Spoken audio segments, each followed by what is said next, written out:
and wonderful day. Welcome to the Black Financial Channel. That's theblackfinancialchannel.com. Today we're going to talk about the stock market, why the stock market dropped a little bit this morning. And also we're going to talk about Amazon laying off 18,000 workers. And what does it mean when a company lays off employees? Is that a bad thing or a good thing? What does it say about the economy? What does it say about your investments? So get comfortable, buckle up your seatbelt. We're going to get started on the Black Financial Channel right now.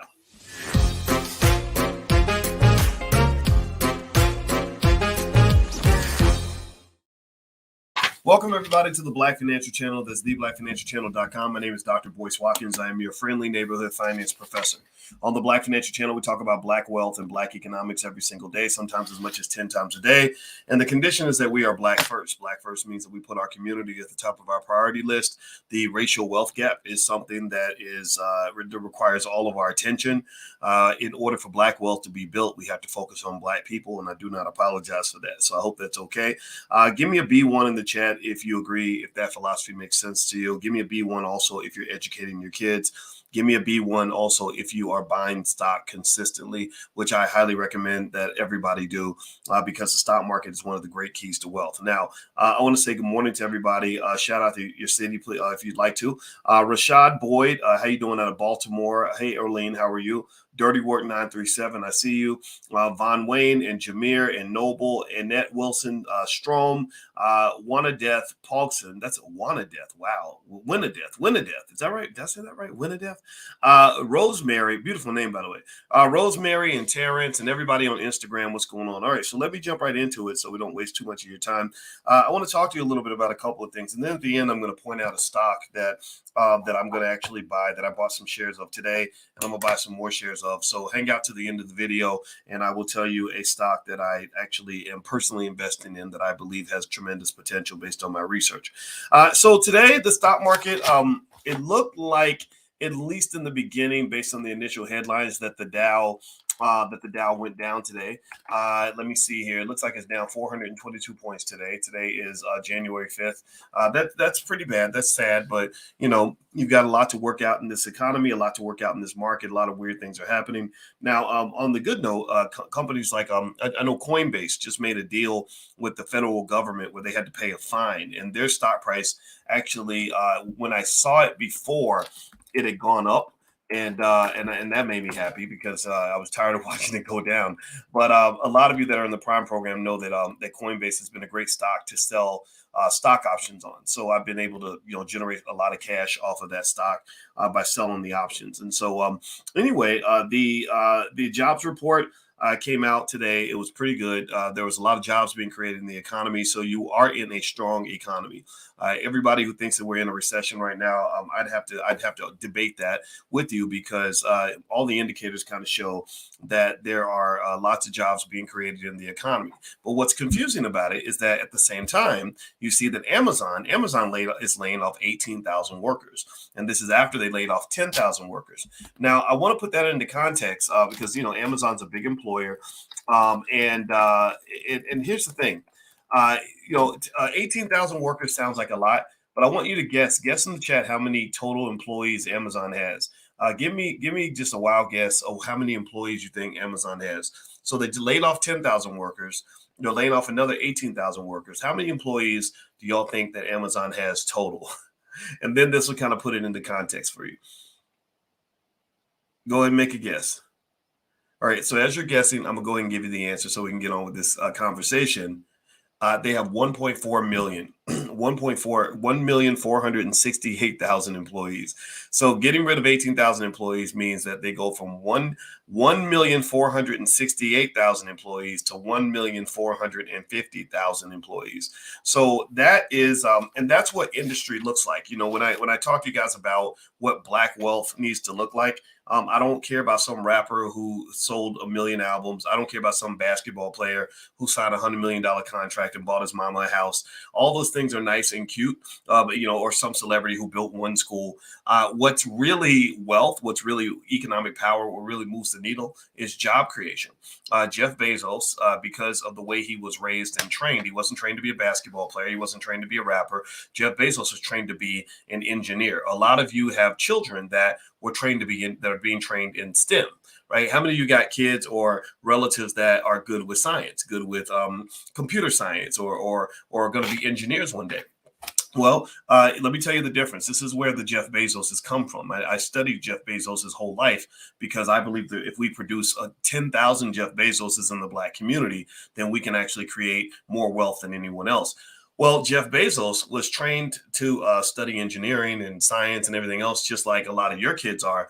The difference is culture. And as I talk about this in my book, The 10 Commandments of Black Economic Power, it's out now. If you go to boycewatkins.com, feel free to get a copy of the book. The cultural difference is that in Jeff's household, when he showed up as a great engineer, he was also encouraged to be an entrepreneur. He left a good job to go and start Amazon. He sat in a class on how to create a bookstore. He sat there next to librarians and took notes on how to sell books. And then he created Amazon, and he used technology, his engineering skill to scale up Amazon and to sell millions of products to people around the world. The difference in culture is that in a lot of our families, we have 1 million Jeff Bezoses in the Black community.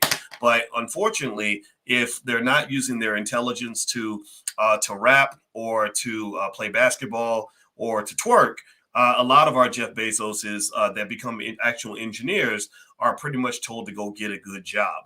Now, I'm not putting the whole Black community in the same bucket. I'm not putting Jeff Bezos on a pedestal. I'm really talking about systematic culture. So ultimately, what you got to understand is that when you have that guy, that kid, or that little boy, or that little girl in your house that has that ability to understand science and math and engineering, don't just tell that kid to go get a good job working for GE or Ford or IBM. Tell them they can also go out and create an Amazon and employ 1.4 million Black people. You tell me one rapper. Jeff Bezos employs 1.4 million people, mostly white. He does that for his community. Point out one rapper. Can you name one rapper, one celebrity in the Black community that employs even 1% of that? What's 1% of 1.4 million? Let me move the decimal over. 14,000 people. Can you name one Black celebrity that employs 14,000 people? 1%. Or let's say, or even if you want to really put a stress test on, let's say 10%. Is there one Black person that you can think of that employs 140,000 Black people? There is none, right? And a lot of it's because sometimes we look at the wrong standards when it comes to wealth. And I'm not making fun of anybody. I'm just sort of showing you what that looks like. So Amazon's laying off 18,000 workers. That is a sign that Amazon is scaling back. It doesn't mean Amazon's doing badly. Amazon's the biggest holding in my portfolio, actually, and I'm a big believer in Amazon. So when Bezos makes money, then we make money too. Somebody put Tyler Perry. Maybe Tyler has 14,000 employees. I'm not sure. I'd have to go look that up. But he could be the closest, and that would hit that 1% criteria. So our biggest Black employer, according to what we see here, and I don't know who else is out there, employs 1% of the people that Jeff Bezos employs. So if you want to understand a lot of the racial wealth gap, you don't need to look further than job creation.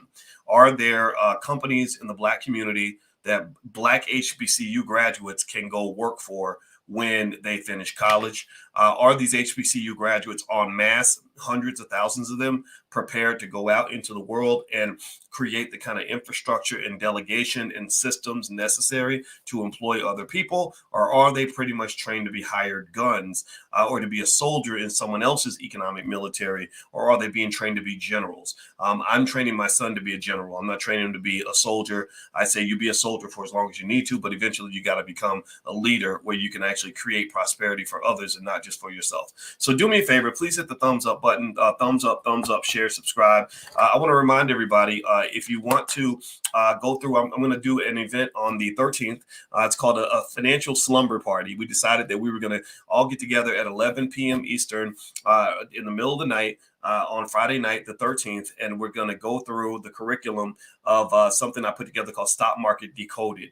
And in Stock Market Decoded, what I'm going to do is I'm going to make you the best stock market investor in your family. I literally will arm you with all the tools that you need to demystify and debunk any of the BS that you're hearing from your relatives about why you shouldn't invest and why investing is stupid and why investing is going to lose all your money. So if you'd like to join us, just go to boycewatkins.com. So make sure you wear your pajamas and bring your popcorn. Me and my wife will be in our pajamas, and we're gonna have fun, but we're also going to learn how to invest and build wealth at the same time. And it'll give you kind of a template you can use for your own family. When you get together and have fun, or you get together for Sunday dinner, also get together and have family business meetings. Get together and help each other. Don't just feed each other food, feed each other economic opportunities, feed each other possibilities, feed each other wealth, right? That's how you also feed and show love to other people you care about. So if you want to join the financial slumber party, just go to boycewatkins.com and you'll get a free lifetime access copy of Stock Market Decoded. And also, you only have to pay for one person. If you pay for one person, you can bring your whole entire family.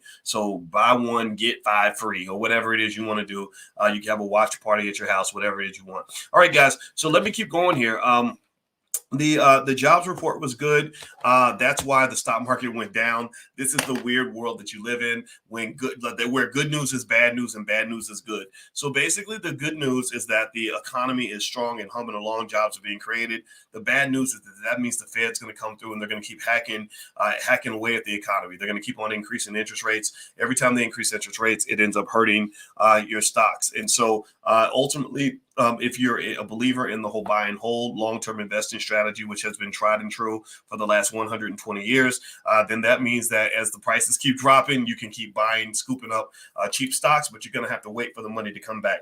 Kathy Wood, a person that I really like and respect a lot, made a really good point about a lot of these tech companies that people are running away from. She said that this downturn in the economy is creating tremendous opportunity, which I don't know how debatable that is, but it's creating tremendous opportunity for these tech companies to really create innovations that are going to be deflationary long term. What does that mean? Well, basically, I think what she's saying is that there's so many really cool things like gene editing and self-driving cars and AI, artificial intelligence, and things like that are going to be really fascinating and that are going to really change entire industries. And she's an investor in companies like that with her ARK investing company. And if you want to know how I feel about ARK, I really like ARK a lot. I think it's really good. Some other interesting news, Tesla stock dropped 5%.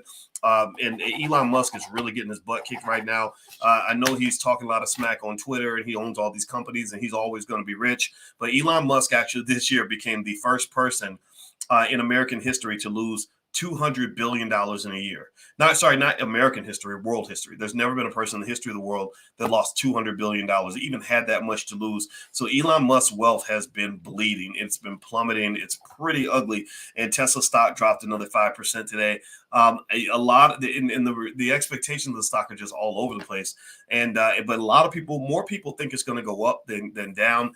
And there are a lot of people out there that are just making money short selling the stock, and they've been short selling for a long time, and they've made a killing short selling Tesla stock if they were able to hold on. Bed Bath & Beyond may end up going bankrupt.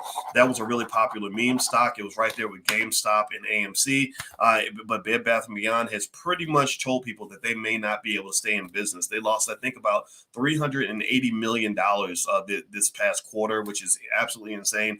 I always thought Bed Bath & Beyond was a good store, but apparently they put too much into the business. And so what I think is important to understand there with business is that you can have a good business model and a good idea, but if you get too greedy, then you put yourself in a risky position. So if you have a good business, why do you have to go borrow $1 billion to expand that business? Why not borrow a tenth of that, right? Or something like that, something that's more manageable. So the moral of the story with Bed Bath & Beyond, in my opinion, is don't go chasing waterfalls. You can have a good business that can go bad because you take on too much debt. Too much debt becomes toxic. And so sometimes people try to expand things out of control. Next thing you know, you got a really good business that ends up dropping because you forced it to grow too fast. Okay. So Bed Bath & Beyond, their stock is down to about $2 a share. It was traded as high as $52 a share. A lot of that wealth that was lost with Bed Bath & Beyond also was money that people like Michael Cohen were taking from the meme stock traders, all the Wall Street bets guys that believed in Michael Cohen and were betting on everything. I did a whole video where I explained to you that I think this guy did a complete pump and dump. He took complete advantage, in my view, in my opinion, he took advantage of all those Wall Street bets kids that believed in him and believed in all this nonsense. And they pushed that stock price way, way up. And he was planning to sell the entire time. He sold those shares while they were high. they got left with the trash, and now a lot of them lost a lot of money, and that's how the game is played. So you got to be really careful with Wall Street because there are people that can rig the game heavily in their favor. Last but not least, I saw something where Cardi B said something about the groceries. You know, she was on her Instagram. She's got a real animated personality. She was like, "Who caused the price of groceries to go up this high?" You know, so she's like neck swinging and cussing about the price of groceries and how lettuce is $6 now instead of $2, which is kind of funny because people were like, you know, like, wait a minute, but you're a millionaire. Why do you care about the price of lettuce? But Cardi made a good point. Cardi said, you know, she said that's why I know that if you ever get some money, you're gonna just waste it all because you just be throwing that money around and wasting it, blah, blah, blah, and you got to be efficient with your money. You got to watch where your money is going. And I'm like, okay, go ahead, girl. Give you a little financial lesson. Go pull out your inner Dr. Boyce. But here's the thing about Cardi that was really funny, though, is she contradicted herself just a little bit because she said that whoever's responsible for the price of lettuce going this high needs to be taken out of office. Oddly enough, a lot of people, if they're political in this conversation, would say that Biden played a big part in all of this. If you remember, one of the biggest things that the Democrats did was, and the Republicans are not perfect. We know they're not perfect. That's why I don't vote for either party, just in case you want to know. But the Democrats pushed through that massive spending bill. And here's the thing: pay attention now. This was before inflation had gotten out of control. But if you go back and you look at what people were saying, what the economists were saying when the spending bill got pushed through, and then the response to COVID was just outlandish, insane. They were just throwing money out there, printing money like it was going out of style.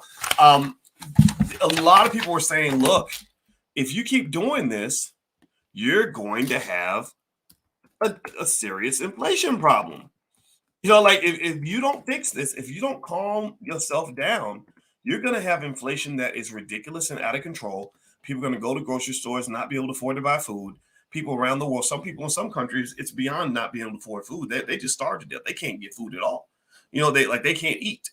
You know, so ultimately, if she wants to point out who was responsible, yeah, it's hard to go too far past Biden and the chairman of the Federal Reserve, Jerome Powell. Both of these individuals were warned extensively about the consequences of the choices that were being made. So again, I'm not seeking to be overly political with that conversation, but that's just a fundamental fact. And there was something here I wanted to show you guys on the debt clock, but you know what? I think I'm going to have to go dig it up again later.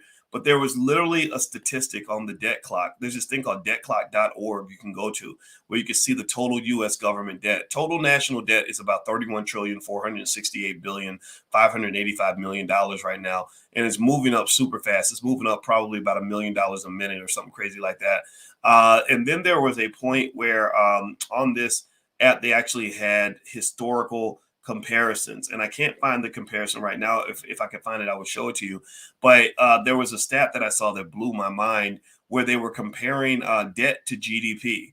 That's where you basically are taking the amount of debt you have and comparing it to the amount of income you have. So it would be like a debt to income ratio that they would use in order for you to buy a house. They would say, okay, what is your debt and what is your income? Divide debt by income, and that would be your debt to income ratio.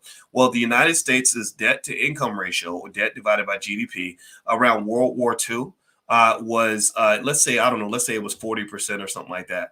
Now that number's like 300% or 250% or something absolutely insane. It's literally gotten to the point where and I got to go double check. I may be way off with the numbers, but I will say this: the difference was so drastic that it really makes me fear for the future, the economic future of this country. America, to some extent, is a sinking ship. The way we invest is going to have to evolve. The U.S. government is going to continue to pile on this insane amount of debt, which eventually could create a scenario where we have hyperinflation or other problems like that. So diversification is the way you protect yourself against all of that. Everybody wants to talk about how risky crypto is. but nobody's talking about how risky the federal government's spending policies are. That's probably, in my view, one of the greatest risk factors of all time. All right. So anyway, do me a favor. If you could, please hit the thumbs up button. I'm about to share a stock that I just invested in. And if you want to add it to your portfolio, feel free. Just know it's something that I just bought some shares in this stock. But also, just to remind you again, my new book is called The 10 Commandments of Black Economic Power. I'm going to do a book tour. And in every city, I'm not just going to go there and sign books. I'm going to do a deep dive training into this book. It gives 10 rules that if you apply this to your family, you will be in a position to generate the kind of intergenerational wealth that will transform your family for the next 100 years. This is based on economic theory. This is based on the things I learned as a PhD student. This is based on the things I taught when I was on the faculty at Syracuse University. It's also Black specific. I specifically wrote this book for you. I did not write this. White folks are welcome. I don't hate anybody. I don't dislike any group. Any group that wants to learn from the best can come here and listen in, just like we listen to what the Jewish community is doing, and I respect it immensely. They can come listen to us because we are the new Jews in that sense. And maybe we're the original Jews. I know that's what my Hebrew Israelite friends tell me too. Either way, whatever you believe, just know that this book is my contribution to making us the most economically intelligent group of people on the planet. I want us to be the people that other people study and emulate. So I'm going to do a deep dive training on how you can implement this into your household. And also, if you want to get a Black Wealth calendar, I put the principles on a Black Wealth calendar so you can put the principles on your refrigerator to have your kids memorize them so that when you build that family business, you'll know what a code of conduct looks like, what a blueprint looks like, how to be in a position to be successful. So all that's on my website, boycewatkins.com. So feel free to go to boycewatkins.com. You can join the financial slumber party on the 13th. You can get your copy of a book if you want. You can go get a calendar if you want. Whatever it is you want, we got you. We got your back. All right. So last but not least, here's the stock that I like. The stock that I like right now is Uber. I just bought some more shares of Uber because I believe that the price of Uber, let me go look at Uber stock right now. Uber stock has been taking a pounding like everything else. And that's just what it is. You know, right now, Uber stock is trading about $25 a share. Let's see, the last year's dropped 40%. I'll share my screen. Now, if you're on Instagram, you won't see it, but I'll just tell you what's on the screen. If you want to see it, you can go to theblackfinancialchannel.com. But let me show you guys Uber stock. So if you look at Uber stock right now, you see that it's gone down the last year by 40%. If you hit the 5-year thing, it's even down over the last 5 years. This is a weird company because they don't really make a lot of money. If you look here under PE ratio, you see there's nothing here. PE ratio is price divided by earnings. The reason their PE ratio is missing is because they're still losing money. Like a lot of people don't know that Uber is still a money losing company for the most part, but Uber has tremendous potential. And I believe that once the economy recovers, given that Uber survives, which I have no reason to believe that they won't, I think Uber is going to be a high flyer, but everything's got to kind of clear up. So once the stock market starts to improve, which will be driven by when the Fed announces that they're going to pivot and stop increasing interest rates. Once that happens, Uber, I believe, will be one of those stocks that just kaboom, just takes off and goes to the next level. So not telling you what to do. This is not investment advice. This is just me sharing what I share with my students. So, and in fact, if you'd like to join us for stock market investing class, we meet every Tuesday.